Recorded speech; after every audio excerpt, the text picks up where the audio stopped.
harga properti dengan virus corona, prediksi saya mestinya tambah turun.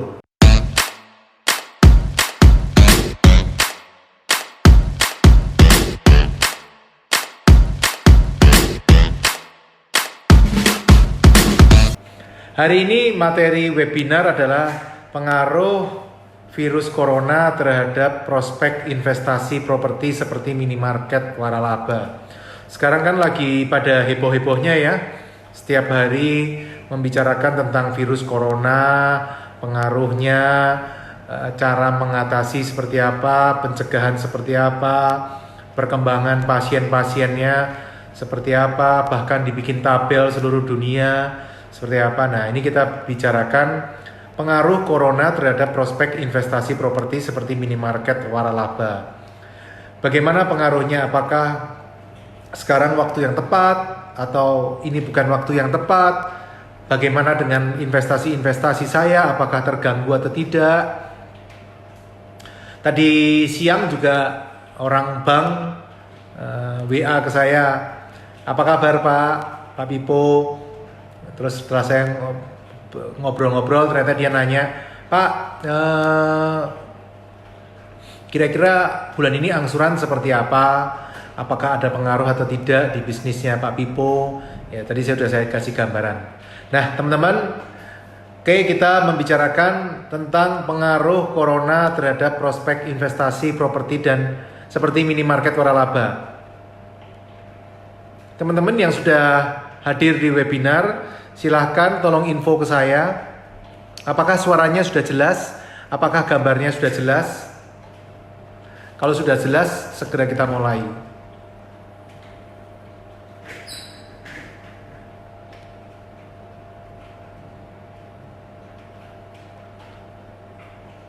Ya, Kiki, Mbak Rizky Agustina, gimana? Selamat malam. Gambar dan suaranya apakah sudah jelas di sana? Yang lain, ada beberapa ini juga yang sudah mulai masuk ke webinar.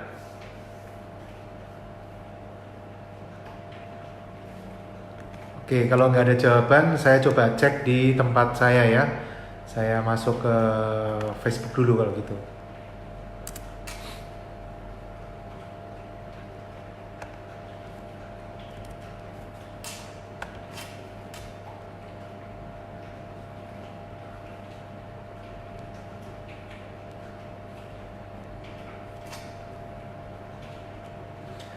Mbak Indah, apakah gambar dan suaranya jelas atau tidak?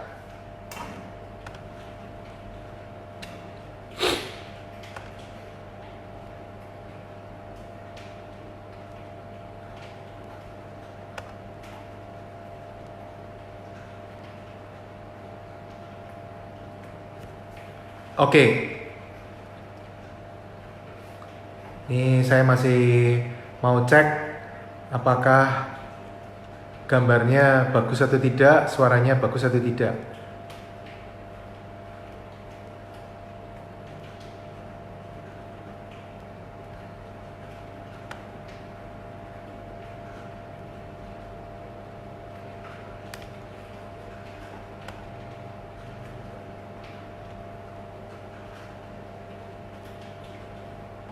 Oke, terima kasih Mbak Indah sudah dikasih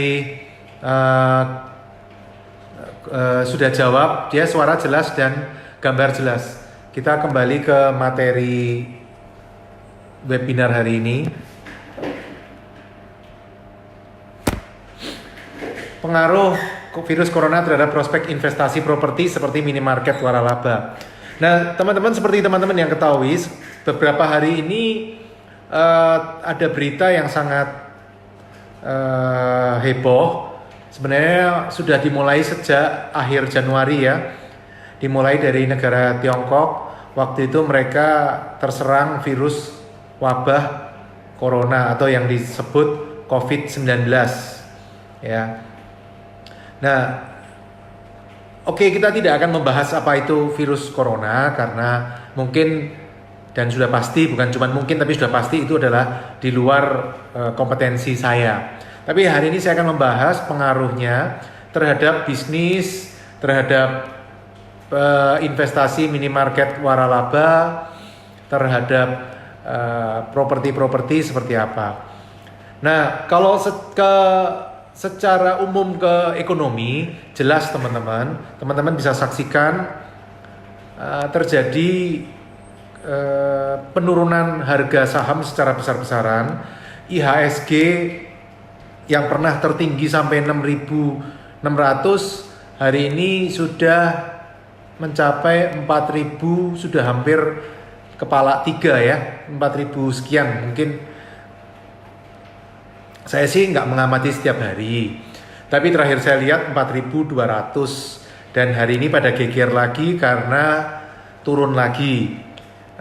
Nah, sehingga saya bisa menyimpulkan bahwa saham relatif terpengaruh teman-teman. Bahkan ada yang meramalkan katanya bisa turun sampai tinggal kurang dari 50% dari titik tertinggi. Kalau titik tertingginya 6.600 waktu itu berarti bisa turun sampai 3.100, 3.200 ya teman-teman.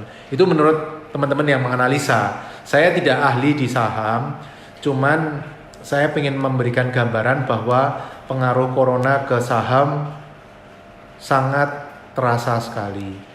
Untuk dolar juga, dolar yang tadinya di bawah 14.000 sempat 13.600, 13.500. Kemudian ketika bursa saham turun akibat isu, sebenarnya turun bukan hanya karena corona, turun itu kan karena kombinasi dari dua isu.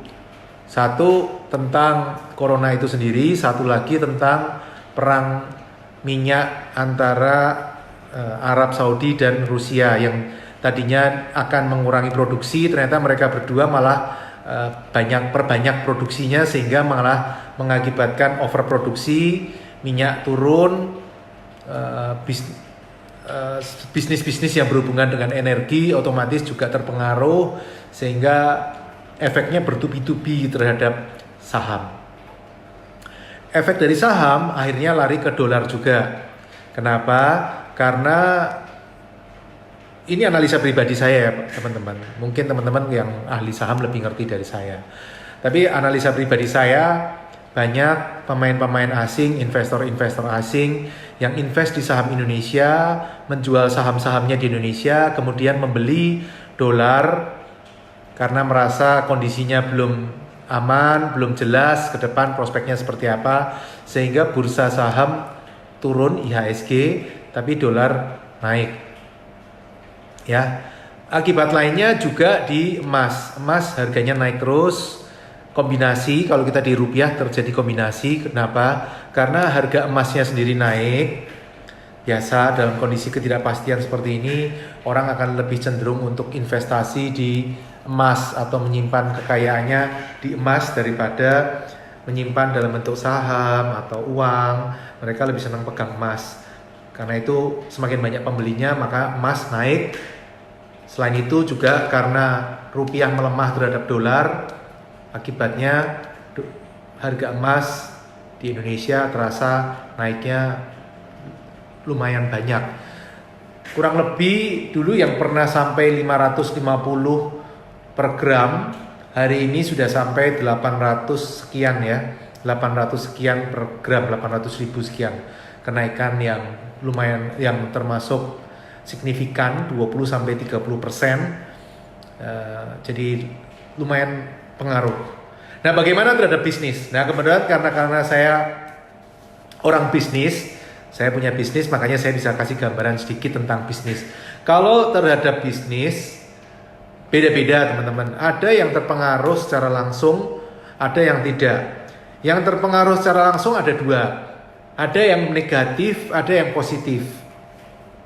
Kalau yang positif, contohnya di bidang media.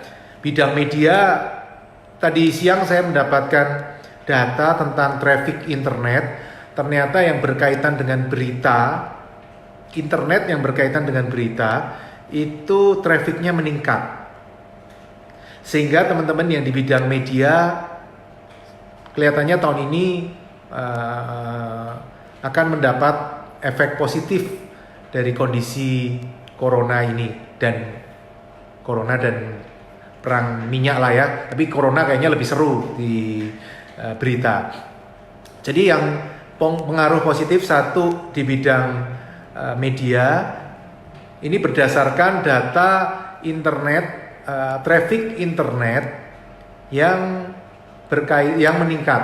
Jadi ada 4 atau 5 ya, 5 yang meningkat. Satu media, kedua finance, keuangan, ketiga yang berkaitan dengan food, makanan, keempat yang berkaitan dengan healthcare atau kesehatan. Ya, alat kesehatan tahun ini ya mendapatkan keuntungan dari masalah corona ini ya. Contohnya saham Fujifilm yang memproduksi obat yang konon bisa menyembuhkan corona ini, berapa hari ini terus naik terus Fujifilm, tapi di Jepang ya, bukan di Indonesia. Saya cuma memberikan gambaran seperti itu. Terus satu lagi yang naik di bidang farmasi ya, healthcare dan farmasi. Nah, tapi ada juga bisnis yang terpengaruh secara langsung dan minus. Ini saya baca dari traffic di internet. Yang minus adalah travel. Orang dalam kondisi hari ini kayaknya tidak ada yang mencari-cari mau main kemana, mau jalan-jalan kemana. Tidak. Kayaknya orang masih konsentrasi penuh tentang bagaimana melindungi dirinya dan keluarga terhadap virus corona ini. Sehingga traffic internet di bidang traveling drop drastis, jauh sekali dari yang lain. Turunnya bisa sampai 45%. Sementara yang lain turunnya antara 5 sampai 15%. Yang turun antara 5 sampai 15% saya bacain ya. Di bidang advertising, agriculture, construction, e-commerce, education, energy, insurance, manufacturing, real estate, retail, software, teknologi, telekom, dan transportation. Yang lain turun rata-rata 5-10%, tapi traveling paling dalam sekali, turunnya sampai 45%. Dari sini sebenarnya teman-teman juga bisa dapat gambaran dari traffic internet ini, bisnis-bisnis apa yang kemungkinan tahun ini mendapatkan banyak kesempatan, dan bisnis-bisnis apa yang tahun ini mendapat banyak hambatan. Ya, jadi yang tadi yang plus adalah media, finance, food, healthcare, dan pharma. Yang di bidang ini internet trafficnya tinggi sekali, mereka justru meningkat. Sementara yang turun paling banyak adalah traveling. Oke, itu tentang bisnis. Bagaimana dengan bisnis saya? Salah satunya traveling. Saya ada investasi di Airy Rooms. Airy Room saya sebelum talk show hari ini, sebelum webinar ini, tadi saya cek. Saya biasa jarang ngecek. Saya cuma ngecek biasa sebulan sekali. Saya cek di web. Ternyata memang terjadi penurunan yang signifikan. Yang paling signifikan adalah Airy saya yang terletak di sebelah rumah sakit umum daerah. Ternyata drop dari tadinya okupansi 90%, 90-95% lah ya. Itu drop sampai tinggal 30-40%. Jadi mungkin orang ketakutan kali ya. Jadi tadinya dari 20 kamar, biasanya itu setiap hari hanya tinggal sisa 1-2 kamar dan seringnya sold out. Tapi dengan kondisi hari ini, tadi saya cek, sisa kamar itu antara 15 sampai tepatnya 17 sampai 13 lah. Jadi average 15. Jadi okupansinya tinggal sekitar 25%. Terasa sekali teman-teman. Karena prediksi saya, analisa saya, karena AIRI yang satu ini letaknya di sebelah rumah sakit umum daerah. Orang dalam kondisi hari ini, satu akan mengurangi traveling, dua akan berusaha menghindari rumah sakit. Jangan dekat-dekat rumah sakit atau dokter, karena di situ adalah tempat orang sakit berkumpul. Jadi orang-orang akan berusaha menghindari rumah sakit, termasuk hotel-hotel di sekitar rumah sakit. Efeknya terasa di bisnis AIRI saya, dropnya paling dalam di situ. Sementara dua AIRI lainnya, yang satu turun tapi paling cuma turun 10-20% okupansi, tidak terlalu ngaruh. Yang satunya malah relatif tidak turun. Kenapa relatif tidak turun? Karena AIRI itu yang nomor 3 ini yang saya bilang relatif tidak turun karena dia satu-satunya di kota itu gitu loh. Jadi kayaknya orang tidak punya pilihan, mau nggak mau harus stay di sana ya kan, yang kalau mau masuk AIRI. Tapi sementara di tempat yang AIRI yang lain, kalau orang punya pilihan, orang cenderung untuk tidak memilih AIRI yang berisiko mendekati penyakit sakit virus corona, yaitu rumah sakit dan dokter-dokter. Orang akan cenderung menghindar, cari di tempat yang lain AIRI-nya yang tidak berhubungan atau berdekatan dengan rumah sakit dan dokter. Ini terasa sekali kelihatan di AIRI saya. AIRI saya yang di sebelah rumah sakit umum daerah biasanya full, paling dari 20 kamar sisa 1, 2 kamar sisa 1 atau 2 kamar. Hari ini drop, sudah sebulan ini drop sampai kamarnya kosong 15 kamar, signifikan sekali. Ya, jadi karena dia terpukul dua hal, satu orang jarang traveling, dua orang tidak mau mendekati rumah sakit dan dokter. Karena di situ orang mempunyai asumsi, mempunyai persepsi bahwa itu dekat-dekat dengan orang-orang yang sakit atau punya kans tinggi untuk sakit virus corona ini. Oke, itu AIRI ya. Jadi AIRI relatif, bukan AIRI yang relatif terpengaruh ya. Bisnis saya lah, saya tidak berani menghakimi AIRI terpengaruh atau tidak. Itu teman-teman bisa tanya AIRI secara langsung. Tapi yang saya rasakan dari 3 AIRI yang saya miliki, kondisinya seperti itu. Nah, bagaimana pengaruhnya ke minimarket? Tadi sudah kita bahas tentang saham, tentang pengaruhnya ke dolar, emas, bisnis, AIRI. Sekarang kita kasih gambaran pengaruhnya ke minimarket.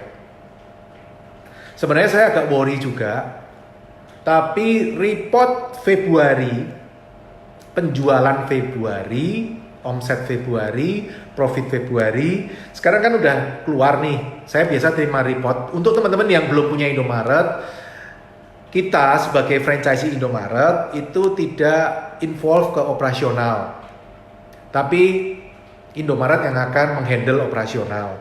Nah, kita franchisee akan mendapatkan report setiap tanggal 15. Jadi report Februari kita terima tanggal 15 Maret. Dari report saya, ternyata tadinya saya tuh khawatir, biasanya Februari itu jelek pol, sangat jelek. Kenapa sangat jelek? Karena satu, biaya tetap tapi omset turun. Omset otomatis pasti turun di bulan Februari. Kenapa? Karena bulan Februari jumlah harinya pendek, teman-teman. Februari itu di minimarket adalah bulan yang paling mengerikan. Kenapa? Satu, biaya tetap, biaya itu paling besar karyawan. Biaya karyawan itu biaya yang paling besar, separuh dari gross margin itu habis untuk karyawan. Ya. Nah, itu tetap. Kedua, UMR barusan naik, sehingga biaya naik. Ketiga, problemnya adalah jumlah hari di Februari sedikit. 28 hari dari rata-rata 30 sampai 31, Februari hanya 28. Makanya omset pasti drop. Keempat, bulan Februari seperti teman-teman pahami, Indonesia sedang mengalami musim hujan. Nah, karena musim hujan, orang cenderung males atau berkurang minatnya untuk belanja. Akibatnya Februari itu bisa dibilang bulan yang mengerikan. Kalau Januari memang musim hujan juga, tapi omset Januari itu bagus. Kenapa? Karena ketolong dengan liburan tahun baru. Liburan tahun baru tanggal 1, biasa sampai dengan tanggal 5 orang masih liburan, dan ketika liburan orang spend belanja lumayan banyak. Nah, Februari sudah UMR-nya baru, jumlah harinya sedikit, musim hujan, plus ada satu masalah lagi di bulan Februari. Orang lagi bokek-bokeknya, nggak punya duit. Kenapa? Karena sudah habis di Januari. Januari liburan, pada keluar uang, spend uang besar sekali, lebih di atas rata-rata. Februarinya tidak punya uang sehingga semua relatif ngirit. Bener nggak? Oh, tapi enggak, mungkin kalau teman-teman enggak lah. Teman-teman saya yakin orang-orang yang sudah bisa ngatur keuangan enggak. Tapi ini saya cerita secara umum yang terjadi di lapangan seperti itu. Jadi Februari itu bertubi-tubi, masalahnya bertubi-tubi. Dan dari tahun ke tahun sudah saya persiapkan. Saya secara mental sudah siap kalau bulan Februari itu parah. Dari rata-rata average profit toko saya 25 juta per toko, setelah bayar karyawan, bayar listrik, bayar tas plastik, bayar barang hilang, barang rusak, segala macam. Biasa profit toko-toko saya itu sekitar 25 juta per bulan secara average ya. Tentu ada yang lebih rendah, ada yang lebih banyak, lebih besar. Kalau Februari, kalau Idul Fitri bisa 2 kali lipat. Desember liburan juga bisa naik 20-30% di atas rata-rata. Nah, tapi Februari, kalau yang biasa rata-rata 25, Februari itu tahun lalu profitnya hanya 13 juta. Jadi cuma 50% dari rata-rata, rendah sekali tahun lalu Februarinya. Ya, akibat bertubi-tubi itu, dari sisi biaya melonjak, dari sisi omset turun. Jadi pukulannya 2 kali. Nah, tahun ini Februari saya sudah siap mental. Aduh, tadi waktu mau baca report saya pikir, aduh paling dari 25 bisa-bisa turun ke 13. Jangan-jangan malah turun ke 12 atau 11 nih gara-gara virus corona. Ternyata tidak, teman-teman. Tadi saya lihat report Februari, rata-rata toko saya 18, teman-teman.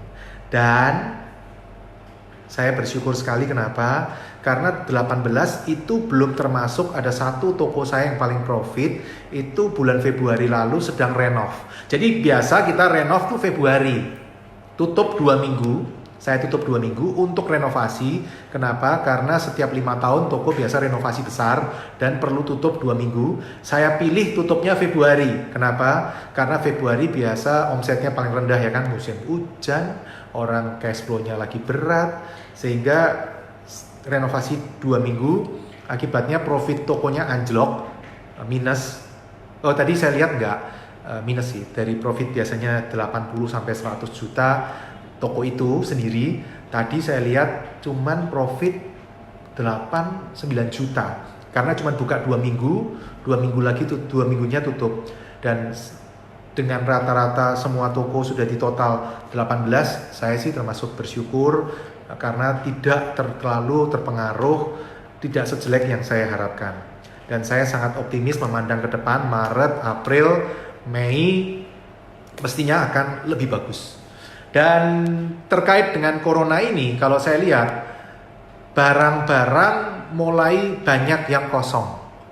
Contoh, tadi siang istri saya titip beli, tolong beliin UC, minuman vitamin C itu loh.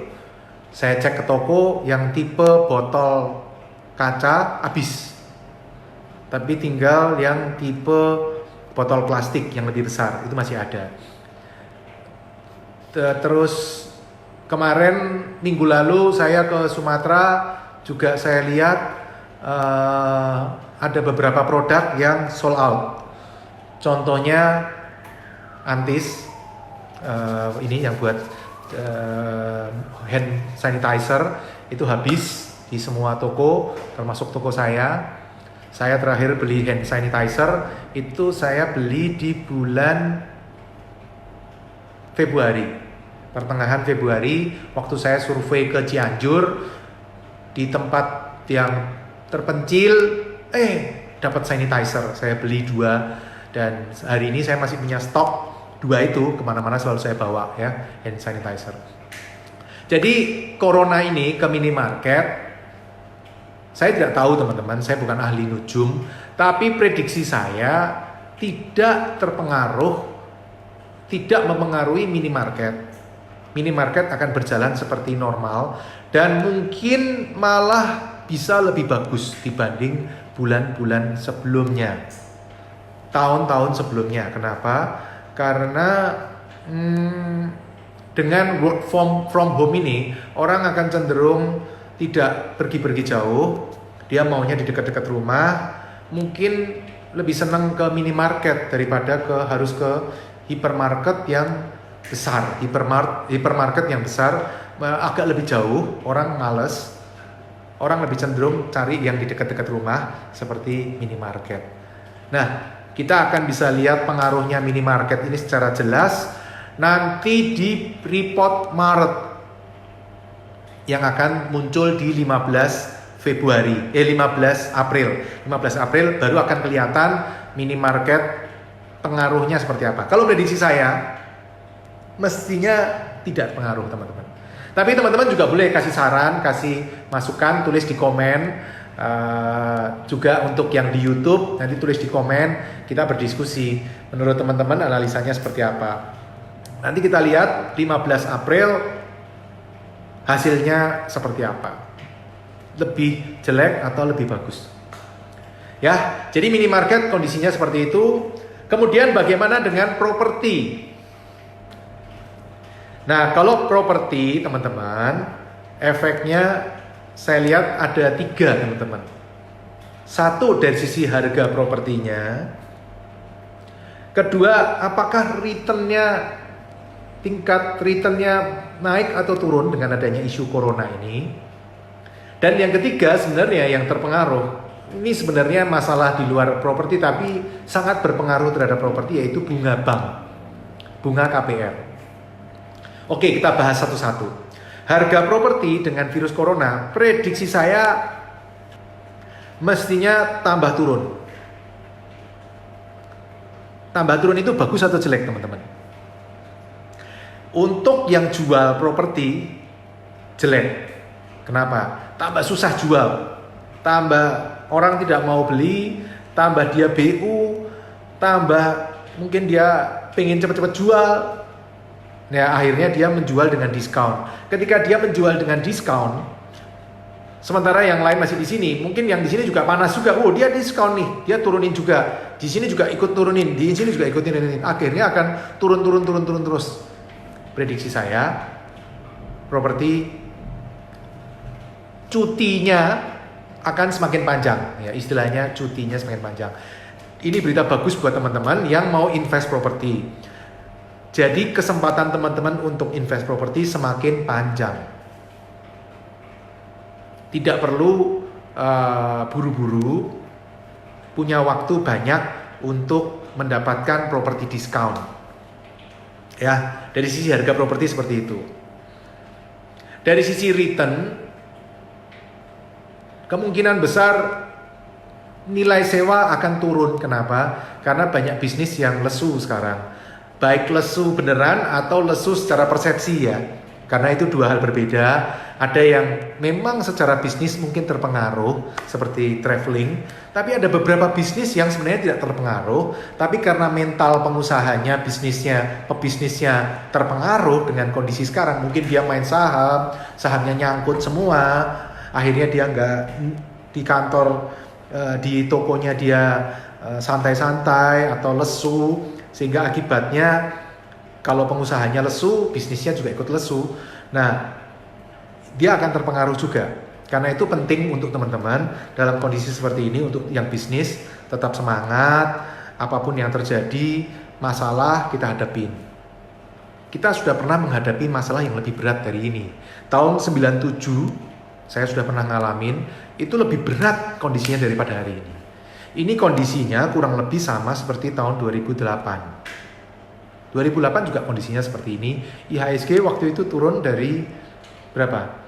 3.000 ya, turun ke 1.100. Juga waktu itu ngaruh juga, walaupun Indonesia nggak ada masalah waktu itu karena subprime mortgage. Kalau teman-teman masih ingat, Indonesia subprime mortgage terjadi di Amerika, tapi efeknya sampai ke Indonesia. Padahal Indonesia sebenarnya secara fundamental tidak ada masalah, tapi secara psikologis terpengaruh. Nah, kondisinya sama. Balik lagi ke sewa, nilai sewa properti kemungkinan akan turun. Tapi mana yang lebih dalam antara turun sewanya atau turun harga propertinya, saya tidak bisa memprediksi. Kita lihat aja nanti realnya di lapangan seperti apa. Kalau bagi saya, no problem selama Indomaret profitnya tidak turun, saya no problem, ya kan. Jadi untuk teman-teman yang punya toko Indomaret, mestinya dengan kondisi hari ini tidak terlalu terpengaruh. Karena bisnis kita bisnis yang basic, ya kan. Orang sakit corona juga tetap harus ke minimarket untuk belanja kebutuhan sehari-hari. Ya, cuman yang belanja mungkin tidak harus dia, bisa orang lain, saudaranya atau ini. Oke, bagaimana dengan bunga bank? Nah, bunga bank ini akan sangat menarik untuk diperhatikan. Kalau prediksi saya, kondisi bunga bank sekarang memang cenderung turun, ya kan? Federal Reserve di Amerika menurunkan bunga, sehingga efeknya Bank Indonesia juga menurunkan bunga patokan. Saya sih seneng kalau bunga turun terus, saya seneng, ya kan. Angsuran saya turun terus, saya seneng. Tapi saya deg-degan loh teman-teman. Jujur saya deg-degan. Kenapa? Dengan kondisi rupiah yang naik terus seperti ini, saya khawatir pemerintah akan berpikir, BI dalam hari ini akan berpikir untuk menahan penurunan rupiah. Mereka mungkin akan menaikkan suku bunga. Itu yang saya khawatir. Jadi sekarang kalau jadi pejabat BI, saya bisa mengerti mereka sekarang lagi pusing antara menaikkan atau menurunkan suku bunga. Kalau menaikkan jelas tujuannya supaya membantu rupiah tidak melemah terus. Kan dengan menaikkan suku bunga, orang akan beli rupiah, akan simpan dalam rupiah. Akan mengkonvert uang-uang dolarnya semua.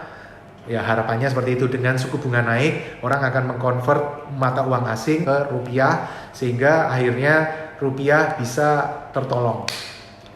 Tapi di pihak lain, mereka pejabat BI mungkin juga sekarang mikir juga, kalau saya naikkan suku bunga sementara yang lain juga menurunkan, mungkin mereka juga harus ngikutin gitu loh. Dan dengan suku bunga yang rendah, sebenarnya itu bagus bagi ekonomi. Kenapa? Karena orang akan cenderung untuk invest.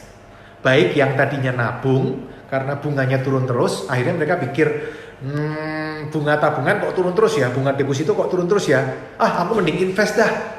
Invest bisa macam-macam ya teman-teman, bisa beli saham, bisa beli properti, bisa bisnis sendiri, bisa memperluas bisnisnya, mengembangkan bisnisnya. Jadi efeknya bisa kemana-mana kalau suku bunga diturunkan. Kedua, dari suku bunga pinjaman, kalau suku bunga simpanan turun, biasanya suku bunga pinjaman juga turun. Orang jadi lebih mudah untuk ekspansi bisnis. Yang tadinya mau ekspansi bisnis, bikin pabrik, beli mobil, beli stok barang, beli mesin-mesin, mereka akan mereka akan lebih mudah meminjam. Kenapa? Karena suku bunga turun, angsurannya lebih rendah, kapasitas mereka untuk bayar cicilan naik, sehingga bank lebih mudah memberikan kredit dan hitungannya jadi masuk. Yang tadinya, waduh bunga sekian nggak masuk nih hitungannya, dengan bunga turun jadi masuk nih, profitnya cukup. Salah satu masalah di Indonesia adalah bunga yang sangat tinggi sekali. Bunga pinjaman di luar negeri itu 4%, 3%, di Indonesia 10-12%. Masih relatif tinggi. Jadi sensitif sekali masalah bunga ini. Ya, tapi itu biarin orang BI, pejabat BI yang pusing, ya kan? Kita fokus ke bisnis kita, ke investasi kita. Kalau saya pribadi teman-teman, saya masih merasa yakin bunga mungkin kalaupun pemerintah akan menaikkan bunga acuan, mestinya tidak akan terlalu drastis. Kenapa? Kalau terlalu drastis akan berbahaya bagi sistem perbankan. Kenapa? Bunga yang naik tajam, orang tidak sanggup bayar, akibatnya malah jadi berantakan, rame-rame semua gitu loh. Banyak orang yang nggak bayar, akhirnya malah jadi banyak macet, properti jadi disita, dijual murah-murah oleh bank karena bank butuh uang untuk menutupi kerugian, akhirnya malah bertubi-tubi. Makanya saya sangat yakin kalaupun pemerintah mau menaikkan bunga, mestinya bunganya tidak akan drastis. Tapi sekali lagi itu memenang di tangan BI ya. Nah, gambarannya seperti itu teman-teman. Jadi untuk investasi properti menurut saya timing terbaik adalah sekarang karena properti sedang diskon besar-besaran. Kalau beli properti bagus waktu murah atau waktu mahal? Mestinya waktu murah ya teman-teman. Dan returnnya juga Indomaret ini lagi timing terbaik. Kenapa? Februari sudah lewat, musim mengerikan, masa bulan yang paling mengerikan sudah lewat, dan di depan tinggal panen. Apalagi puasa segera datang, Idul Fitri juga segera datang. Tahun ini teman-teman, prediksi saya Idul Fitrinya Indomaret mestinya akan booming. Kenapa? Karena orang akan cenderung traveling dalam negeri. Kenapa tidak traveling luar negeri? Satu, masih takut isu corona. Ini kan Idul Fitri tinggal 2 bulan lagi ya. Kayaknya corona selesai, harapan kita mestinya April Mei sudah selesai, sehingga Idul Fitri kita harapkan semua sudah sehat semua. Tapi ketika saat itu terjadi, orang sudah tidak bisa keluar negeri. Kenapa? Karena ketika itu tiket sudah terlalu mepet, ngurus visa sudah terlalu mepet, sehingga alternatifnya adalah, masa aku di Jakarta nganggur-nganggur, ya sudah deh traveling di Indonesia, domestic traveling. Jadi, contohnya saya sendiri sih, ini sebenarnya saya pengalaman pribadi. Saya biasa itu Mei Juni waktu Idul Fitri itu saya biasa keluar negeri. Tapi tahun ini saya 90% kemungkinan tidak keluar negeri liburannya. Kenapa? Satu, kita menunggu corona ini reda, karena takut dong kalau corona masih ribet gini, kalau kita di luar negeri ternyata nanti nggak bisa pulang, gimana bisnisnya? Satu, takut itu. Kedua, takutnya kita sudah susah-susah beli tiket, ngurus visa, nanti kalau corona belum selesai kita diblok, nggak bisa masuk negara itu, tiket pesawat terbuang, sehingga kita nggak mau beli tiket pesawat, nggak mau ngurus visa. Kalaupun mau pergi mungkin hanya di sekitar ASEAN yang tidak perlu visa. Tapi yang ke Eropa, ke Amerika, ke Australia, yang jauh-jauh atau di luar ASEAN, ke Tiongkok, pasti ngeri kan, ke Tiongkok, gila apa? Ya memang katanya Tiongkok sekarang sudah beres, tapi berani apa ke Wuhan gitu yang jadi pusat kok virus corona kemarin, orang kan cenderung main safe, ya kan? Ke Jepang, orang juga ngeri juga. Masih saya yakin tahun ini orang akan lebih banyak yang ke domestik. Kalau orang traveling domestik, apa yang terjadi dengan Indomaret?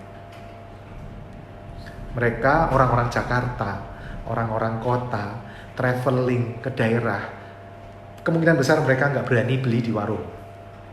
Kemungkinan besar mereka beraninya belanja di Indomaret, jaringan nasional, karena mereka sudah terbiasa, mereka sudah tahunya merek Indomaret, mereka sudah percaya dengan Indomaret. Akibatnya mereka akan cenderung belanja di Indomaret sehingga omset akan naik. Saya sangat yakin tahun ini Idul Fitri bagus. Prediksi saya ya, tapi saya bukan ahli nujum, saya bisa salah. Tapi ini prediksi berdasarkan pengalaman saya selama ini. Walaupun ada minus poinnya juga. Minus poinnya adalah tahun ini Idul Fitri jatuh di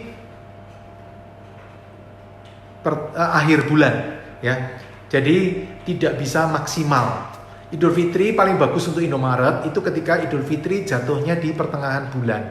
Tanggal 10 sampai 20. Kenapa? Karena orang itu bagusnya Idul Fitri bagi Indomaret itu 2 minggu sebelum Idul Fitri dan 2 minggu setelah Idul Fitri.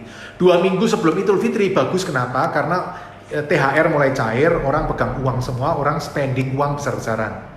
Nah, kalau Idul Fitrinya jatuh di pertengahan bulan, tanggal 15, tanggal 1 orang terima THR, nah orang spending di situ, maka bulan itu akan sangat tinggi sekali penjualan Indomaret, profitnya juga sangat tinggi. Plus 2 minggu setelahnya, orang masih liburan, belum balik ke Jakarta, orang belum habis uangnya.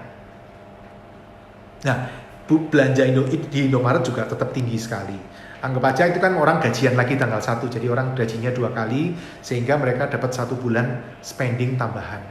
Makanya tahun ini kalau Idul Fitrinya tanggal 25, mungkin tetap bagus ya, karena efek tadi banyak orang domestik belanja, terus pemerintah juga sudah mulai mengeluarkan stimulus PPh 21 tidak ditagihkan ke karyawan untuk beberapa usaha, sehingga itu akan mendorong orang belanja.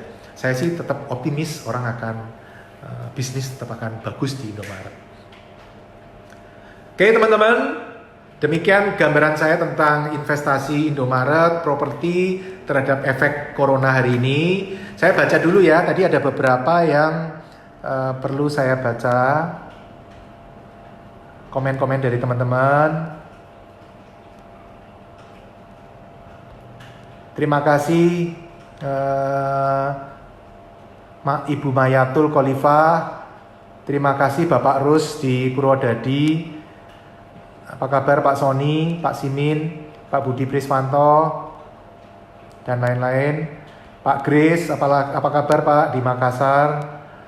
Pak Kadek, punya properti di Bali? Tidak Pak, saya tidak punya properti di Bali. Tapi Bapak kalau mau menawarkan properti di Bali, saya welcome sekali Pak. Saya pengen punya toko di Bali dan di Kalimantan. Kenapa? Karena saya sudah punya toko di Sumatera, Jawa, Sulawesi. Dan sekarang saya pengen ya di Bali sama Kalimantan dah. Kalau bisa punya kan melengkapi properti-properti saya. Terima kasih Pak Kadek sudah pernah ikut seminar saya di Surabaya.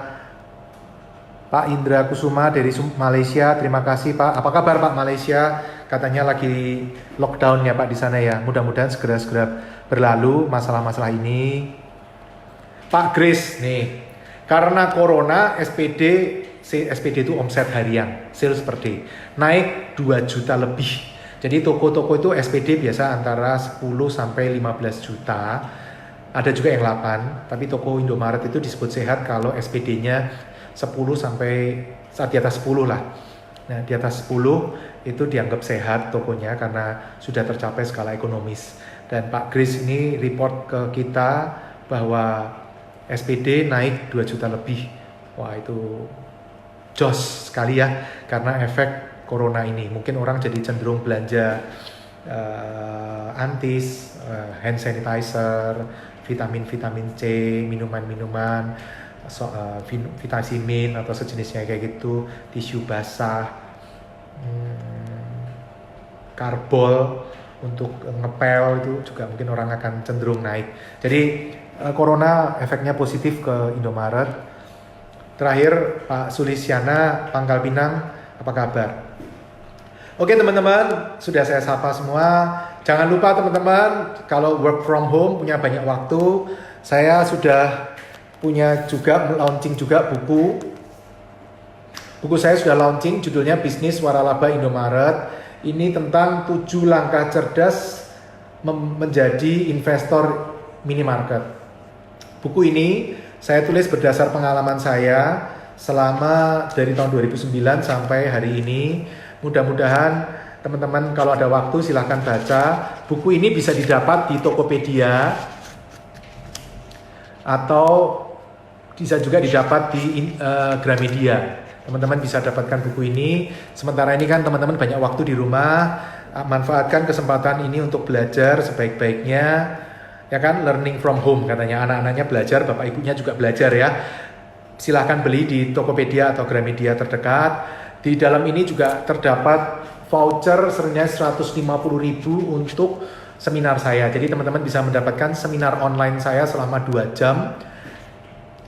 Dengan membeli buku ini, teman-teman akan dapat free seminar online saya selama 2 jam senilai 150.000. Jadi selain dapat buku, teman-teman juga akan dapat seminar online gratis.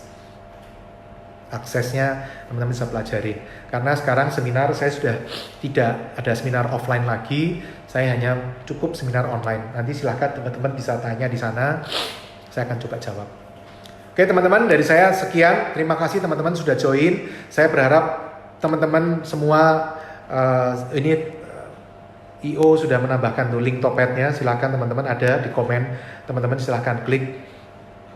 Teman-teman, mari kita berdoa sama-sama untuk segera kita semua bisa melewati masalah corona ini dengan baik dan ekonomi Indonesia bisa segera tumbuh kembali, segera membaik, dan supaya teman-teman bisa mendapatkan banyak manfaat dari investasi properti dan dari minimarket. Demikian dari saya, terima kasih. Sorry kalau ada salah omongan, salah ucapan, saya minta maaf, saya tidak bermaksud apa-apa, saya cuma ingin teman-teman sukses semuanya. Terima kasih, sampai ketemu, salam passive income property, I am Peoplepreneur. Investasi yang terbaik adalah dari otak kita. Karena itu, subscribe channel saya, dan ikuti terus video-video saya. I'm Peoplepreneur.